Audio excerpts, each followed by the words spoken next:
On February 24, 2022, the Russians invaded Ukraine on three multiple fronts. We all thought that Ukraine would fall within 1 week or 2 weeks tops. But we have seen that Ukrainian armed forces are still holding out after 2 months of fighting, and that is really impressive. I have to apologize to the Ukrainian people that I also thought that Ukraine would fall within a couple of weeks. Many countries have donated many supplies or old Warsaw Pact equipment to Ukrainian armed forces. That's included also Japan. Not outdated equipment, but reasonably effective models. And that's what I mean by that is they have sent uniforms, winter camouflage uniforms, helmets, and body armor. Those are we going to talk about in this video. Before we go, please hit the bell notification button, subscribe to this channel, and let me know in the comment section down below. Were you surprised when the Japanese government announced that they were sending field equipment from the Self-Defense Force to Ukraine itself? Please let me know in the comment section down below what you think about it yourself. Again, hit the bell notification button and subscribe to this channel if you like this context. This wind camouflage is mostly introduced by the Japanese Self-Defense Force up north at Hokkaido. Those forces have mostly dominant brown version uniforms of the J-tie. J-tie is a Japanese word for flag tarn. So we go towards J-tie uniforms. This uniform was sent to the Ukrainian armed forces. How much are sent I do not exactly know. A few hundred to a few thousand, maybe more. But this uniform is definitely good for the environment around Ukraine.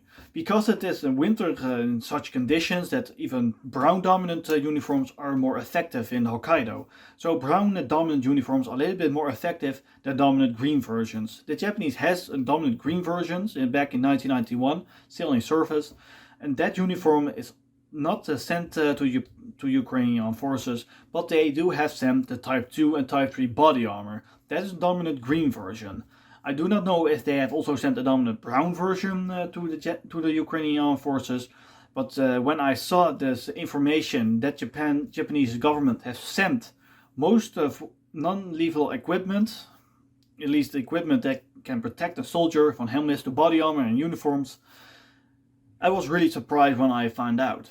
And I was really happy when the Japanese government decided we will help the Ukrainian as much as possible, we will not send weapons.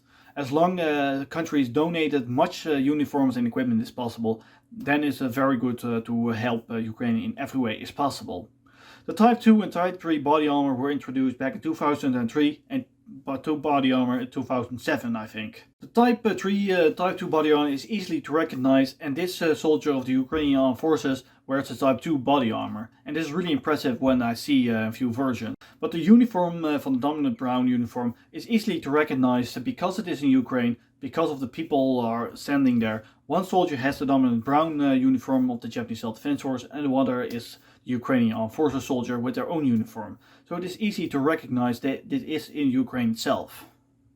The last part is the helmet. The helmet is also easy to recognize. It's called the Type 88 helmet, introduced back in 1988.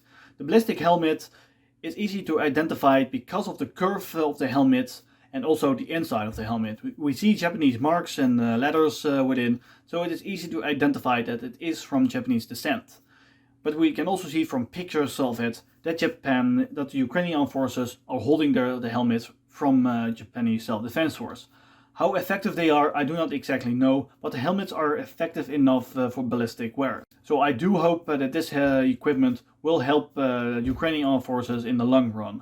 But I do hope that this war will be over soon as possible. I do hope that you enjoyed this short video. I have not much pictures of just Ukrainian armed forces wearing the Japanese Self-Defense Force equipment and uniforms because it is really difficult to come by.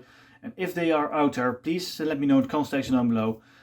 Or contact me via social media, especially around Twitter. I am mostly up there in Instagram and Facebook. It's not really worth it anymore. So I do hope you enjoyed this video and see you all next time.